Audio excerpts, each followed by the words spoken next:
ada yang memang sudah sering terlibat, ada yang apoteknya lama tapi apotekernya baru, ada juga yang apotek dan apotekernya baru, ya. Mudah-mudahan selama pemaparan sosialisasi nanti dapat mengikuti dengan baik.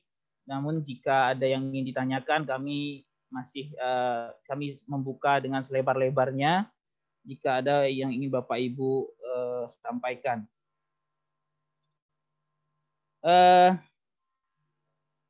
Sedikit pengantar ya, jadi PKL ini merupakan praktek kerja lapangan, merupakan kurikulum wajib ya, bentuknya 3 SKS.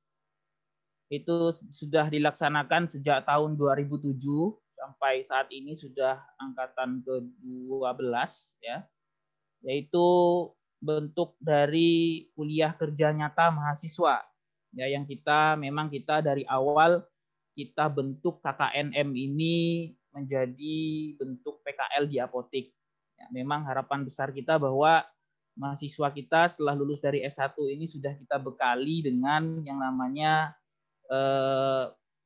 ilmu kefarmasian dasar ya, terkait pekerjaan mereka, mungkin karena banyak alumni kita yang ada beberapa yang belum lanjut apoteker sehingga bekerja menjadi TTK.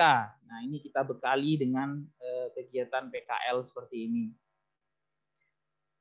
Namun insya Allah kalau ini adalah PKL yang terakhir. Kenapa Bapak Ibu? Karena tahun depan itu sudah kurikulum baru. Pada kurikulum baru itu kita kembalikan lagi ke bentuk KKN ya, karena memang hasil rapat kurikulum kemarin memutuskan bahwa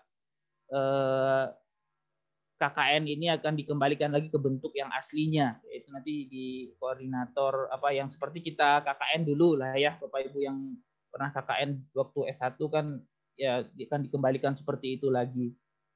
Nah, maka dari itu kami mohon dengan sangat lah ya kepada Bapak Ibu pembimbing nanti sekiranya dapat membimbing dengan semaksimal yang kita bisa, apalagi di tengah pandemi seperti ini. Kami titipkan ya mahasiswa-mahasiswa kami kepada Bapak Ibu terutama yang ada di lapangan ya, untuk mereka diberi kesempatan untuk belajar yang seluas-luasnya terkait ilmu kefarmasian di apotek. Hari ini akan disampaikan sosialisasi nanti oleh Pak Hadi, nanti diikuti oleh saya terakhir. Adapun jumlah apotek yang terlibat pada hari ini, pada PKL tahun ini ada 19 apotek ya yang memenuhi kriteria, karena memang kita tahun ini ada apotek baru, memang ada karena memang kriterianya ada yang dipersyaratkan. Salah satunya adalah berdasarkan evaluasi tahun lalu mahasiswa sangat membutuhkan keberadaan apoteker yang standby dan langsung membimbing mahasiswa di lapangan, sehingga untuk apotek tahun ini banyak yang kita rombak, banyak yang kita seleksi, sehingga ada beberapa apotek yang baru, ada juga yang apotekernya baru ya. Insya Allah apotekernya masih muda-muda, masih energik ya, masih semangat ya, semangatnya tinggi sekali untuk membimbing adik-adik tingkatnya ya. Itu. Jumlah peserta ada 106 ya, yang nanti akan tersebar di 23 kelompok.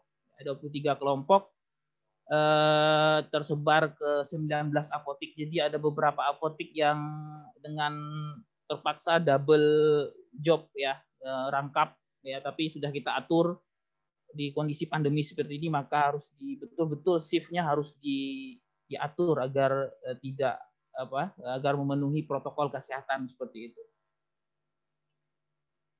Baik, untuk teknis lengkapnya Bapak Ibu mungkin bisa kita mulai ya, nanti dimulai dari Pak Hadi dan akan dilanjutkan oleh saya sendiri, terutama menjelaskan terkait penilaian. Baik Pak Hadi, untuk waktu dan tempat bisa kita mulai ya. Saya persilahkan. Silakan Pak Hadi. Ya, baik. Terima kasih Pak Fajar. Suara saya terdengar dengan jelas Pak Fajar? Ya, terdengar Pak Hadi. Baik. Terima kasih sebelumnya saya ucapkan kepada Pak Fajar dan juga Tentunya terima kasih untuk Bapak Ibu dosen, rekan sejawat, pembimbing PKL yang tentunya sudah bersedia untuk bekerja sama-sama kita mensukseskan kegiatan PKL ini ya. Jadi saya akan share screen nih.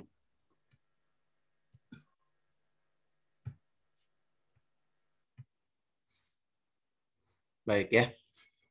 Ya, pada bagian pertama ini saya akan coba menyampaikan sedikit terkait dengan koordinasi dan sosialisasi praktek kerja lapangan PKL, dan kali ini mahasiswa angkatan 2018 dan ada beberapa orang juga dari angkatan sebelumnya yang mana pada PKL tahun lalu belum ikut ya, sehingga ikut di angkatan yang ini 2018, mahasiswa angkatan 2018. Nah, tahun 2021 ini.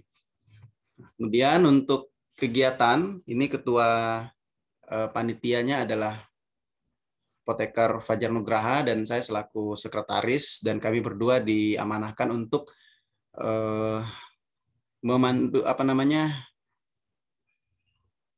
melaksanakan kegiatan PKL ini ya.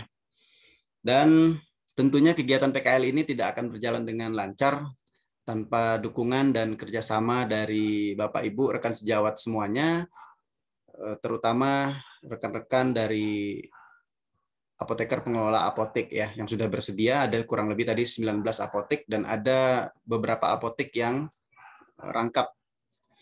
Ya, kemudian sebagai pendahuluan tadi juga sudah disinggung bahwa PKL ini adalah salah satu bentuk kegiatan KKNM dari Farmasi Untan, yang mana kurikulum wajib yang harus diselesaikan, harus diikuti, harus dilewati oleh mahasiswa Farmasi Untan semester 7 ya.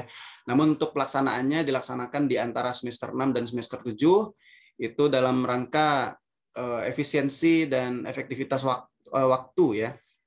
Karena nanti antara semester 6 dan 7 ini ada waktu senggang ya yang bisa dimanfaatkan untuk fokus menyelesaikan kegiatan PKL.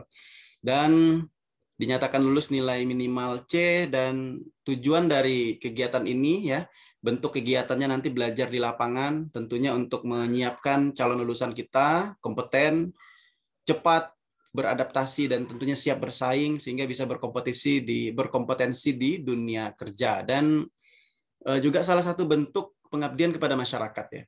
Untuk PKL tahun ini kami memberikan keluasan kepada peserta PKL, sebagaimana juga arahan dari dekanat jurusan ya, bahwa kegiatan PKL ini adalah salah satu bentuk saja dari kegiatan kuliah kerja nyata mahasiswa yang bentuknya PKM. Nah, tapi mahasiswa tidak diwajibkan untuk mengikuti kegiatan PKL.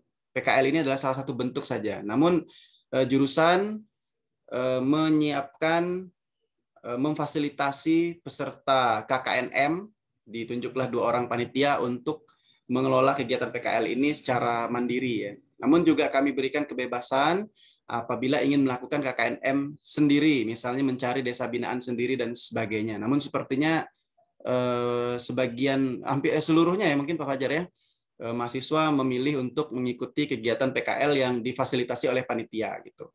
Walaupun sebenarnya sudah diberikan kebebasan, peserta bisa melakukan kegiatan KKNM sendiri, mencari desa binaan atau sebagainya dengan segala bentuk kegiatan yang mereka rancang sendiri gitu. Nah, mungkin untuk tahun depan dengan kurikulum yang baru sudah dilaksanakan kegiatan KKNM ya. Seperti itu. Nah, ini kegiatan PKL ini dipilih dengan berbagai macam alasan yang bisa kita lihat di sini. Interaksi langsung ke masyarakat kita harapkan, kemudian implementasi langsung keilmuan mereka, terutama karena apotek ini adalah salah satu lapangan pekerjaan yang umum ya di Kalbar khususnya ini, lulusan-lulusan kita banyak juga yang bekerja di sini. Selain itu juga bagi mereka yang melanjutkan pendidikan profesi apoteker juga akan membantu nanti proses keilmuan di PKPA, dan walaupun mereka ada yang tidak melanjutkan, sebagian juga sudah siap tadi untuk bekerja karena kegiatan PKL ini seperti kegiatan magang mereka di salah satu sarana pelayanan kefarmasian. Dan tentunya mereka ini kompetensinya sebagai TTK. Nah, sebagai tenaga teknis kefarmasian, bukan sebagai calon apoteker. Di situ mungkin perbedaan kompetensinya yang nanti akan kita jelaskan, panduannya, logbooknya, dan sebagainya ya. Mungkin bagi Bapak Ibu rekan sejawat yang sudah pernah membimbing kegiatan PKL sudah paham ataupun sudah mengetahui, namun ada beberapa apotek yang baru bergabung, mungkin sebagai informasi bagi rekan sejawat dan bagi yang sudah memahami proses PKL ini, mungkin sebagai pengingat dan sebagai menyamakan persepsi antara pembimbing, peserta, dan juga panitia, sehingga harapannya peserta PKL ini dapat mencapai atau mencapai lah ya kompetensi minimal yang harus dimiliki oleh mereka sebagai calon TTK. Yang harapan kita adalah mereka bisa profesional, legal, dan etik ya. Nah, sehingga kegiatan PKL ini diselenggarakan. Ini adalah tujuan kegiatan kita ya. Salah satunya tadi adalah kemampuan dalam aktivitas nyata di dunia kerja, kemudian tentunya juga untuk meningkatkan kualitas kompetensi lulusan sebagai TTK, dan tentunya juga melatih untuk memberikan edukasi dan penggunaan obat rasional di salah satu sarana pelayanan kefarmasian, yaitu di apotek, sehingga ada kaitannya dengan kegiatan PKM, juga otomatis membantu meningkatkan kesejahteraan atau kesehatan masyarakat. Dan manfaatnya tentunya tidak hanya mendidik dari segi pengetahuan ya, tapi juga jiwa pengabdian kepada masyarakat, rasa empati ya, tentunya juga jiwa tadi pelayanan kefarmasian yang berfokus kepada masyarakat, kepada pasien, dan tentunya siap bekerja dan cepat beradaptasi menghadapi dunia kerja. Itu merupakan salah satu tanggung jawab sebagai institusi pendidikan terhadap mahasiswanya itu.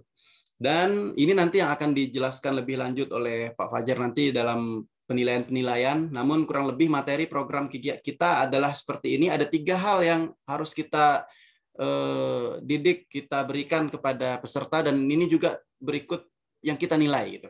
Yang pertama ada kompetensi profesional, kompetensi personal, dan kompetensi sosial. Untuk profesional ya terkait dengan kecakapan kerja, mungkin bisa melihat kepada standar pelayanan kefarmasian di Yanfar, di apotek. Ada 2 hal, standar manajerial atau pengelolaan sediaan farmasi Alkes BMHP, dan juga pelayanan farmasi klinik. Kemudian untuk personality juga sangat penting di sini sebagai mahasiswa yang memiliki karakter, kedewasaan, tingkah laku, dan sebagainya. Dan tentunya juga sosial. Ada aspek komunikasi, bagaimana berinteraksi, bekerja sama dalam tim, termasuk berkomunikasi dengan rekan sejawat dan karyawan yang ada di lapangan, seperti itu. Dan materi, nah ini materi ada beberapa hal tentunya sesuai dengan kompetensi TTK, nanti ada dijabarkan, ada 7 kompetensi minimal yang harus mereka dapatkan dan dinilai.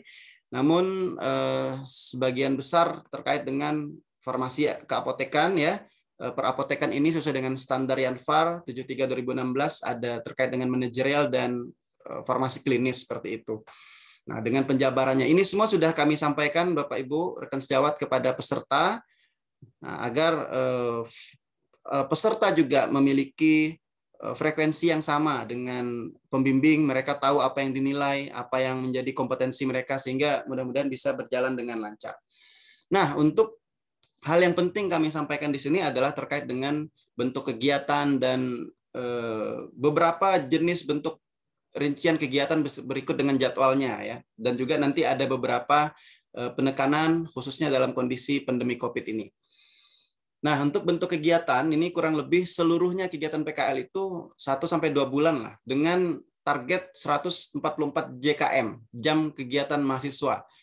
Nah, inti kegiatannya itu kurang lebih 4 pekan. Di sini adalah rencana awal nih, 5 Juli. Di slide berikutnya ada kami sampaikan rencana yang sudah diperbaharui, karena memang rencana awalnya 5 Juli sampai 31 Juli, namun karena proses koordinasi dan komunikasi sehingga mendapatkan izin dari dekanat, sehingga kita mundurkan 1 pekan. Jadi nanti dimulai 12 Juli, dan hari ini baru dilaksanakan sosialisasi kepada pembimbing yang sebelumnya diagendakan pekan yang lalu. Dan tentunya pelaksanaannya nanti disesuaikan dengan kondisi dan protokol yang ada, serta dari izin dari dekanat dan sebagainya.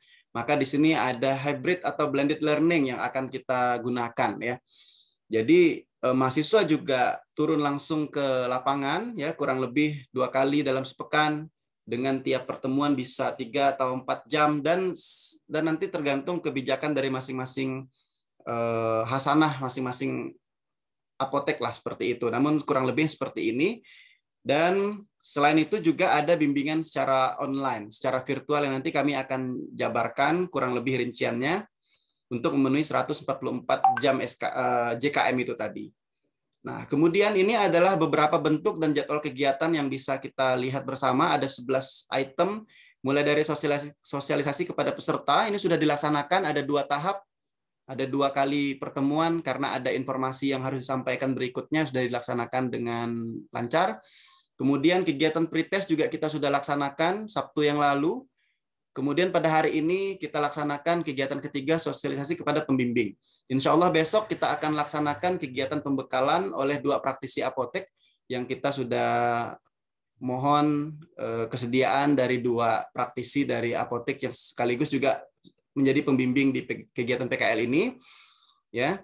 Kemudian agenda yang kelima ini juga adalah tambahan agenda yang sebelumnya juga belum, ini hanya beberapa apotek yang melaksanakan swab, tapi untuk kali ini diwajibkan ya karena kondisi pandemi ini. Jadi swab antigen mandiri dan persiapan peserta kurang lebih mulai dari hari ini sampai 11 Juli nanti, sehingga ketika kegiatan ke-6 ini nanti mulai kegiatan PKL 12 Juli sampai 7 Agustus ya, artinya mereka yang dinyatakan negatif lah seperti itu berdasarkan hasil swab antigen. Nah, kemudian 8 Agustus kegiatan post-test dari panitia. Nah, kemudian ada laporan PKL yang harapannya sudah disusun sejak awal turun, dan Agustus begitu selesai kegiatan PKL juga selesai laporannya. Jadi mudah-mudahan juga sudah dikoreksi di ACC dan sebagainya. Selanjutnya kita akan laksanakan ujian komprehensif, merekap nilai oleh panitia, dan evaluasi dan pelaporan kegiatan. Tentunya evaluasi ini ada 2 nanti, bisa berupa kuesioner, baik yang diisi oleh peserta untuk menilai panitia, untuk menilai sarana atau wahana PKL. Demikian juga evaluasi yang diisi oleh pembimbing untuk menilai bagaimana peserta secara umum di lapangan dan selama proses PKL. Jadi masing-masing memberikan penilaian terhadap masing-masing, tujuannya hanya untuk evaluasi bagi kita semua dan khususnya untuk panitia. Nah, kemudian ini adalah beberapa kegiatan tadi, kegiatan sosialisasi dan koordinasi sudah dilaksanakan 2 kali, dan untuk pembimbing ini rencana awal dan terrealisasinya adalah hari ini ya.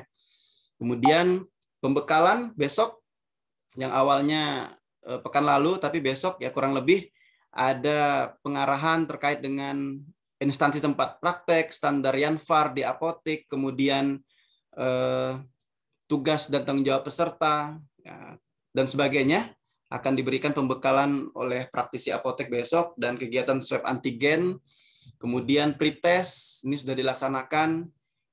Nah, kemudian ini adalah gambaran pretest tahun lalu ya. Untuk tahun ini datanya belum kami tampilkan.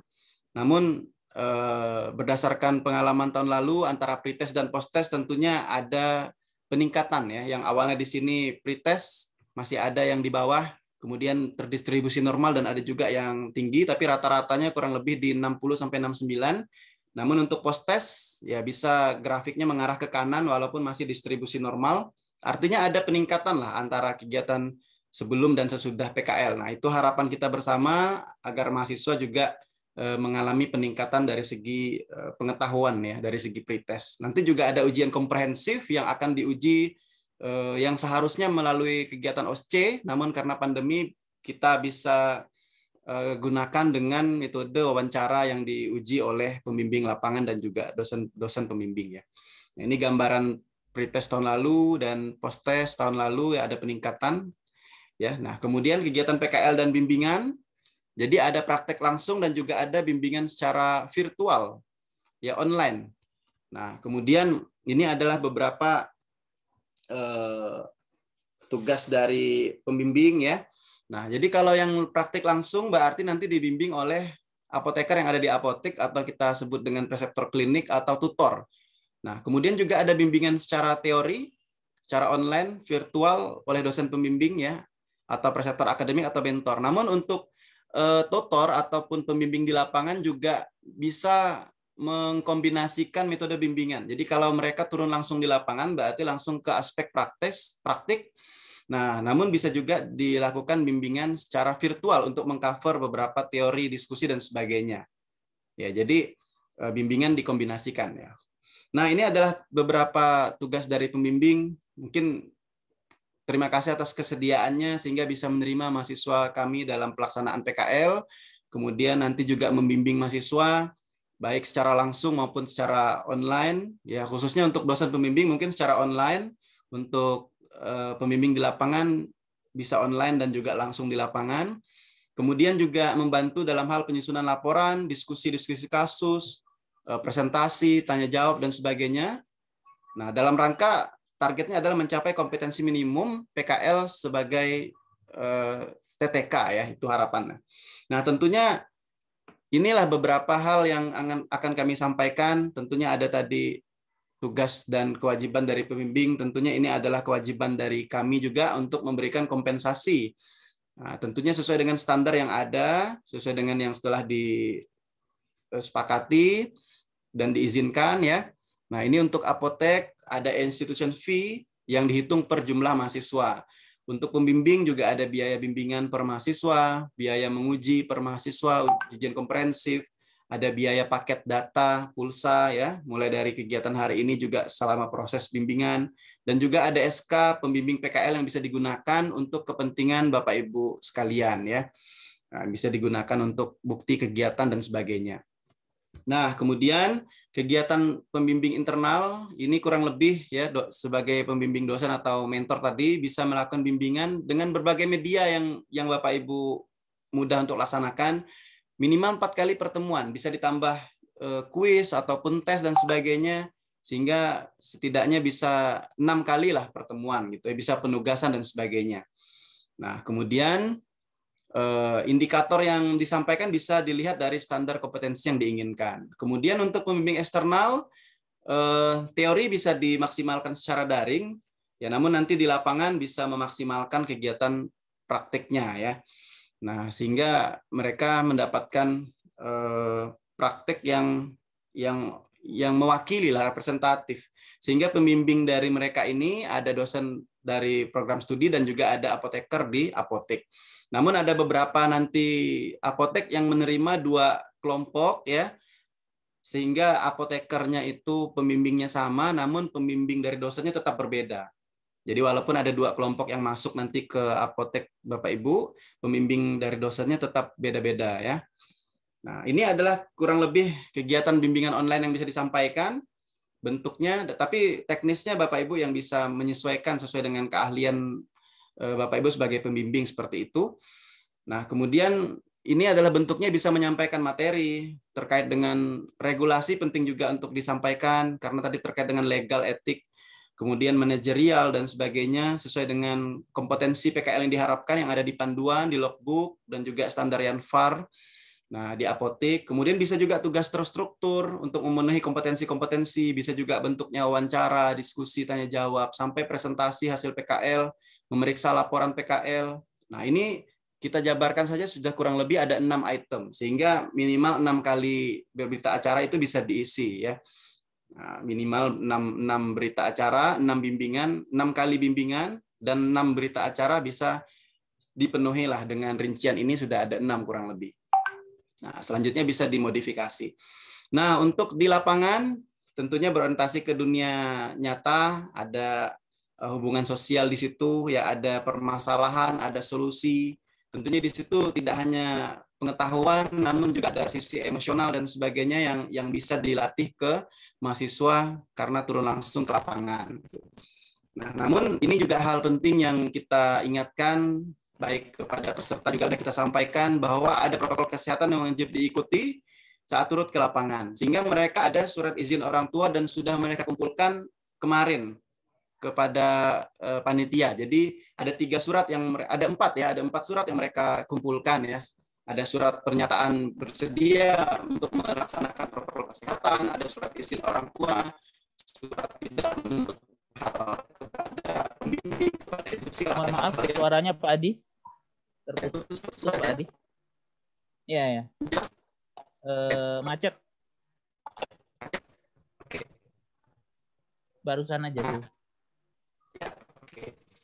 Ya, kemudian terkait dengan kondisi COVID ini berarti tadi kegiatan PKL-nya untuk memenuhi 144 JKM adalah dengan kombinasi hybrid atau blended learning. Nah, kemudian bisa dikombinasikan antara online dan offline.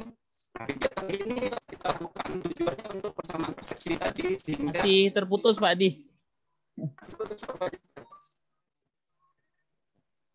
Masih terputus-putus. Oke, kalau masih terputus, atau saya aja yang ambil alih Pak Adi kalau masih kesulitan. Bagian tengah langsung masuk ke protokol kesehatan bagian pelajar ya, silakan pelajar. Bentar ya Bapak Ibu.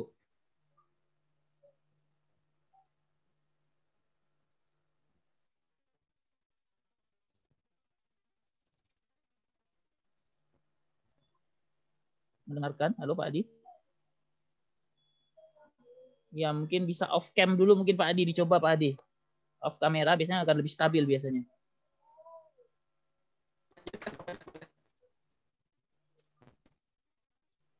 Ya masih